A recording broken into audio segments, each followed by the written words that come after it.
चला मित्रांनो, आज आपण बेरजेचा डोंगर हा एक गमतीदार खेळ घेणार आहोत। यामध्ये पारस आणि यश या दोन विद्यार्थ्यांनी भाग घेतलेला आहे। तर यामध्ये काय करायचं आहे तर बेरीज करत करत डोंगर चढायचा आहे आणि जो सर्वात आधी डोंगर पूर्ण करतो तो या स्पर्धेचा विजेता ठरणार आहे। चला पारस आणि यश तयार आहात ना? हो, चला मागे बघा आणि पटपट करा क्रिया।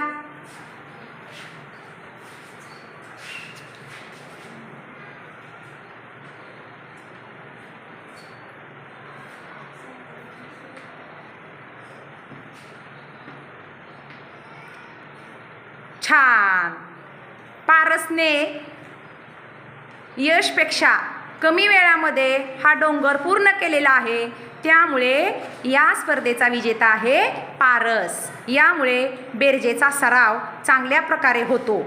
धन्यवाद।